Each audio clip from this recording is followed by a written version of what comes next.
Hello everybody, this is a video request, and if you have a video request and you guidance and wisdom, you can always go to assholeconsulting.com, send your questions there, send a little bit of money. Yes, I do charge. I bill out at $100 an hour. But rarely do we actually bill. It doesn't take an hour to answer simple questions. It's just usually a nip or a tuck or a switch or directional movement, like go that way, and then 15 bucks, 20 bucks. This is a $40 charge though. And you'll see why, because this is, it's good. And you guys will like this one. I think everyone can learn from this, but this individual has, I think, some unique issues. I don't want to call it problems. They're not problems, but other people have these issues, so I think it'll be of benefit to many different people. So it's a lengthy email. It wants to be kept anonymous. Hi, Aaron. I am a new subscriber to your YouTube channel and absolutely believe we need more people like you in this world. This might be the longest email you will ever receive, so I apologize in advance. Don't worry, we charge by the hour. So, here's what is going on in my life at the moment. I recently lost my virginity about 2 days ago to a girl I met at a charity fun run event. There you go. I've been working on personal development for 3 or 4 months since I've had no success with many social interactions, and hey, maybe it paid off. Well, you did. You're making progress.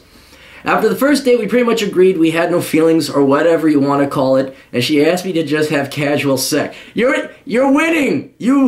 Not only are you making improvements, you're the envy now of what every guy wants. You have a girl who just wants to have no strings attached sex. You poor bastard. I told you it was a good email. She was obviously more experienced than me and talked me through if I was comfortable with it or not. I was extremely nervous and scared, but deep down I knew I would regret it if I didn't, so I just went for it. Yeah, you know what? Your first time is going to suck. Don't. Everyone's first time sucks. There ain't no fucking Ron Jeremy being born. There's no naturals. But you know, hey, look, seriously, this gal just wants to have casual sex.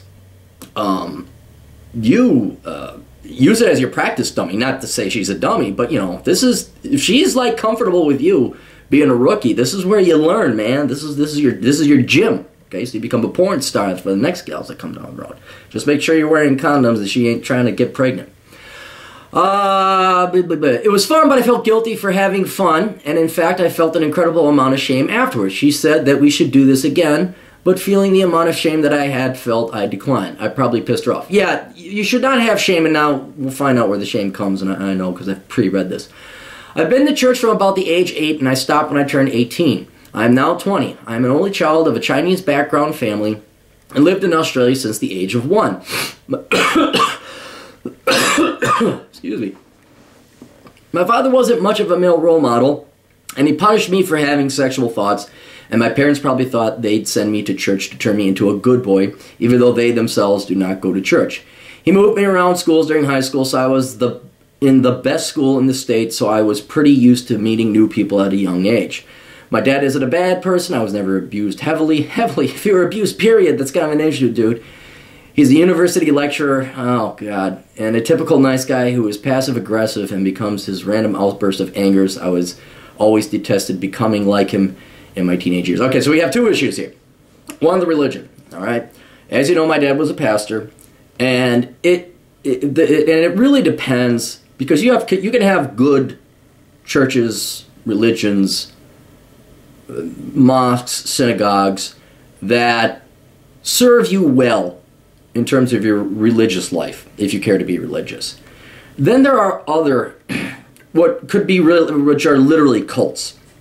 And they're so extreme, and they're not for the religion, they're not for the nobility or the charity or the religion itself. They're a goddamn cult, and they live off of their members and their congregants. All right.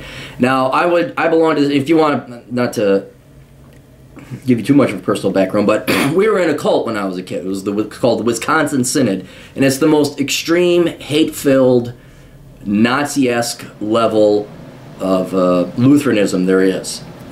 There's no dancing, and what you'll find in these cult-like things is they shame humanity, they shame sex, they don't want you to have fun, and they want you to be miserable. I mean, they're like feminists. They're just miserable, hate-filled people. And you don't want to have anything to do with it because they don't let you live their life. They make your life serve them, and them is the clergy, the other congregants, and if you dare get out, the shame that comes with it. Now, it sounds, I'm going to make an assumption here. since your parents were the immigrants, and Christianity is not it's not in China. I mean, it's not the natural religion of China. That means to me that they probably got hit up by ministries, or a ministry, or what they call a missionary. The missionaries coming over from the Western culture.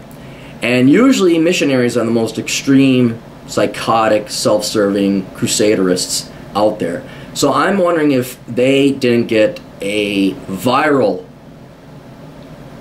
extreme cult-like strain of Christianity, and why your dad and your mom shame you for having sex. Look, get it out. I can't get it out of your head. You have to do that. But for you and everyone out there who's been programmed and brainwashed from zero on, and I understand that the brain develops as you're a child, and it's probably hardwired into your head that you should feel guilt and shame for having sex or having sexual thoughts or wanting to give a girl a facial, whatever nasty ass fucking shit there's out there. You got to undo that somehow. Now maybe that requires therapy, maybe it sits down and it requires you to sit down, think things through, deprogram yourself out of it. Maybe just it requires that you have a lot more sex with this gal and just relax. But what I'm telling you, I know it's going to be hard for you to incorporate in your brain. That's the challenge here. You should have no shame, none whatsoever, for having sex, for enjoying sex, for having fun. And it's such a tragedy because, like, you got the goal, man. You got no strings attached sex. It's like you found this, I don't know, you found this gold bar and you're just kind of like, oh, I don't like gold. Oh, it's like, no! You owe it to yourself to deprogram yourself as much as you possibly can. Talk to a therapist, whatever you got to do to appreciate what you got. Because sex is one of the greatest things in the world. It is. It's one of the greatest things in the world. And you can't have that ruined for the rest of your life. Especially now when you got it on the side for free, okay? So, one, I know it's one thing for me to tell you, it's another thing for you to feel it and appreciate it and incorporate it and have it be part of it and you understand it. Do not feel shame. Do not feel bad. Do not be self-conscious. Go and enjoy it, man. Go and fight, and you gotta be careful, condoms, STDs, make sure she's on the pill, whatever. You don't want to get this girl pregnant, but enjoy it, okay? Just enjoy it. It's one of the, and it should be one of the guilt-free pleasures in life, especially now that we got birth control and all that. It's the bee's knees, man. It's like BioShock Infinite. It's great. Just do it. So. So try and undo that. Now, the second thing, that's the religiousness. Then it sounds like your dad's a complete fucking tyrant. And it doesn't surprise me that they're using religion as a tool to belittle you, or not belittle, but to control you and shame you. And you're right, you shouldn't want to become like your dad. Your dad sounds like a complete asshole. So, and I'm not saying, and it's hard because you're biologically programmed to love your dad or at least be attached to him. But if he's such an asshole, you're kind of like, whoa, and that's a difficult position to be in as a kid, especially from one on. Well, now that you're out on your own, well, now you're starting to see, okay, do I want to become like this guy? And you have every right, because you know what? It's your fucking life. It's not your parents' life. It's your fucking life. There's nothing you can do to retroactively go back and undo all that shit. I mean, I got lectured. I remember I was 5 fucking years old. You're a kid. You got natural biological programming not to trust bullshit. I remember my dad saying, well, don't you love Jesus? And I'm like, no, I never met the guy. I've never seen him. I would like an interview with him first before I just love this random guy. I don't love guys either. What the fuck? This is some weird, fucking pedophile uncle with long hair and a beard. What the fuck? Who the fuck is this? I've just seen pictures up on the wall. And he says, well, then you're going to burn in hell. Who the fuck does that? Well, you know who does that? Ideologues, assholes, control freaks, totalitarians, jerks, to little kids. So now that you're older, now you're starting to realize, hey, I don't have to become like my dad. And you don't. You don't. All right? But still, with your dad, I was never abused heavily. What's heavily? He took an iron pipe and hit you over the head, but a wood stick, that wasn't heavily. You were abused. So it sounds like you were abused. And I'm not the one to believe in verbal. There is verbal abuse and all, you know, where's the line? Is it gray? Get your ass to a therapist. Go talk to someone about that. Because again, the rest of your life, you gotta get that out of your system and get done with it. So, anyway, and then on top of it, he's a university lecturer. You know my opinion about professors. They're fucking frauds and phonies. Again, it does not surprise me that he's in an industry that's bullshit. I mean, it's no different than the clergy or academia or government or nonprofits. He's has moral authority over you, and he's going to lecture, and he knows everything. Fuck him, fuck that. It sounds like you got a break from this guy. Go do your own thing, and then when his only son is gone and doesn't show up for Christmas or, I don't know, Chinese New Year or whatever you guys celebrate, you know, you forget his birthday or whatever, then he's going to have to start wondering, like, oh shit, what is really important in life? Was it me being right all the time and lecturing and having people do what I say and think the way I think? Or is it maybe having family and loved ones in my life? So you're going to have to go out into the desert and wander a little bit. That's a Christian reference. Exodus? Did Exodus end when they got out? I always loved Bible study. What did you study? We studied Exodus. I'm like, you know the Jews get out, right? It doesn't, no matter how many times you read Exodus, they still escape. You know, the climax, you know, they got that movie, Exodus, coming out. It's like, I wonder if the Jews make it. Oh, you know, I think they're going to win. Yeah, not terribly sure. I shouldn't make fun. Though, actually, the Bible, they got actually some really good stories I'm glad to see that they're making. Because I hate religion, but I watched Noah. It was a good flick. I'm going to go see Exodus. I'm not going to be hinging, oh God, are they going to make it through the sea? Will it part? I don't know. Oh, it did. Oh, Jesus. Continuing on. Nice guy, passive-aggressive, outburst of anger. My parents were a bit extreme with preventing me to be sexual in any way. I'm not sure if you had magazine television guides in the States. I'm from Australia. Around the early 2000s, but anything that had an S or F for sexual reference, I was not allowed to watch. So it's kind of like rated R here. So yeah, okay. My folks were like that too. I mean, I couldn't watch fucking James Bond. Like Rambo? Oh God, no, we can't see Rambo. Fucking... Anyway, this includes shows like The Simpsons or even news documentaries such as 60 Minutes. Oh my God. Oh yeah, you gotta get out from underneath. The word sex was pretty much as bad as saying any other swear word when I was young. Oh, Jesus. How the fuck did they think, like, how do you think you were formed? Maybe they were. Maybe you were a test tube baby. I don't know. God almighty, what the hell's wrong with them? For some reason, I nurtured a belief from a very young age that I was going to meet the one. Okay, so this is separate. Anyway, let's address this.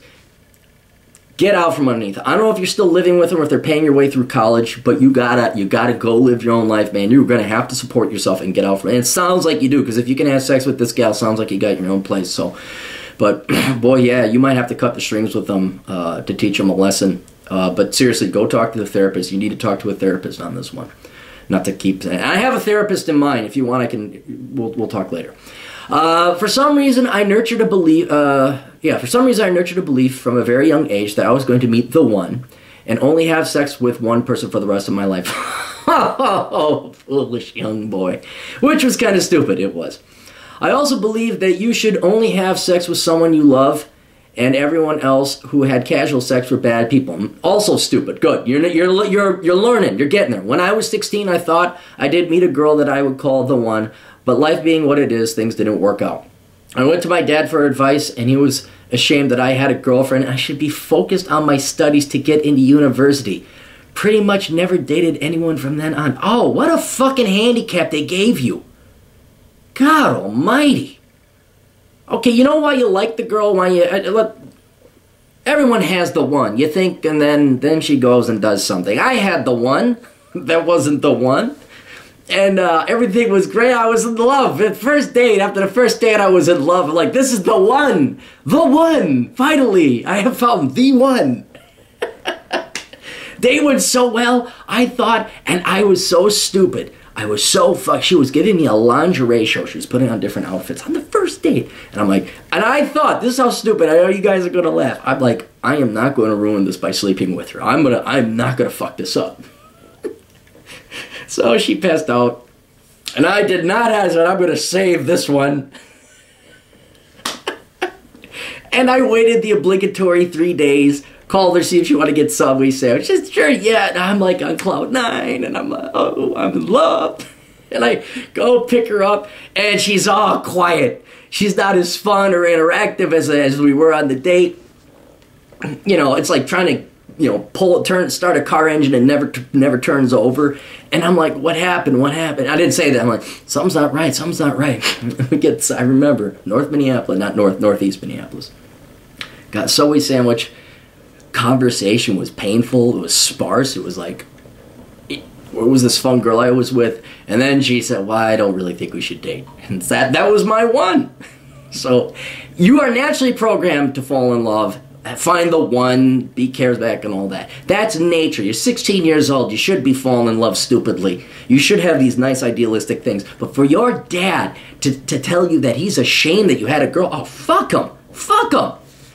It's good you don't want to become like him.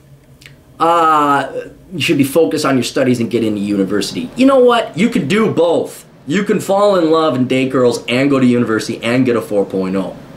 I went to university at 18 and studied a degree that my dad strongly advised me to do, engineering. Good. My dad has a PhD in electrical engineering, a master's and bachelor's in math. At the time, I really didn't care what I studied, but looking back, I'm very fortunate I didn't choose something like arts. Yeah, and that's the one thing your dad did help you out with, although unintentionally. I'm surprised he's not fucking berating you. I shouldn't say it. I won't. It's too cruel. I was extremely insecure in my first 2 years of university and wasn't sure what to do with my beliefs anymore. I started to do stereotypical things to overcompensate, such as going to the gym. I'm pretty sure I had a better paying part-time job than ever. That's not that's good. That's called my buddy. She's a therapist over in Wyoming. What's she called it? Sublimation, where you channel your energy towards good things. That's good. That's good you did that. And the gym, that's great. Better paying part-time, that's great. That's one. You're doing it right, kid. You're doing it right. I always compared myself to other people. I went out every now and then, but was too ashamed or scared to talk to girls with any success, and probably just ended up drunk most nights. Kid, you know what? I ain't too worried about you. This is great. I wasn't that great at uni either, and I was gaming tons. I am now doing my 3rd year of university. All right, look. You came from a handicap that your parents forced on you. They treated you like shit. They didn't prepare you for the real world. They probably naively believed that Australian culture is going to be like Chinese culture, and which is a bit more traditional and conservative, and so maybe there's not as... regardless, you don't live in China, you live in Australia. And so they woefully and inadequately prepared you for interacting with Australian culture and Australian girls, which is pretty Western. I assume it's not too different than the United States based on what I've read. So you got to overcome your shyness. This gets back to like you got to overcome your shame for having sex. You got to overcome your shyness. Because here's the thing, if you don't, you're going to live in this little and that's going to be the next 60 years until you're dead. You got one life at this, kid. Do not waste it being scared. You got to go out and talk to girls. A great stepping stone is ballroom dancing. I wouldn't say ballroom dancing is a great way to meet women. It depends on the cycle of fads. But it's a great way to learn how to interact socially, interact with women in a structured, safe kind of environment, and is a stepping stone so you can get to the point where you're conversational and comfortable in social situations. With girls, you know what? You and a bar going to ballroom dancing, you're going to have to talk to girls. You're going to have to go to parties. Talk to girls, all right? I'm not a big fan of clubs, but still, go to some clubs. Get a feel for what it's like to have a very hostile environment and get shot down by girls all the time. Get inured to that stuff. And then you just build up a callus, a harder outer shell, but you're also more comfortable in social situations. So I'd say ballroom dancing, definitely, even though you may not like it, it's a way for especially shy people, men and women, to kind of to sprout, to bloom. So, shame wasn't great university. Okay. Where I am at now is I'm a bit more social. Good. I've quit gaming entirely. Sold my consoles. Oh, really? I don't know if you have to give it. I mean, if you're addicted to it, that's probably a good move. and I'm still working on personal development to hopefully improve myself. The friends I've surrounded myself with are good people, but still game all the time and don't really understand what I am doing, and not really successful with women either. Yeah, it sounds like you're with the nerd club, and there's nothing wrong with that. I like gaming. I like playing Dungeons and Dragons and that shit, but you gotta go find another group of friends. Don't get rid of this current group of friends, but, you know, you gotta get out there, man. You wanna have sex? Where's that gal? Find that gal you were with before and go have sex. Say, look, I'm sorry. Be honest. I'm sorry. Look, this is what happened. My parents really fucking and da-da-da. Have her see this video so she knows. And she's, oh, okay, yeah, you know, okay, here's a blowjob. I can only wish.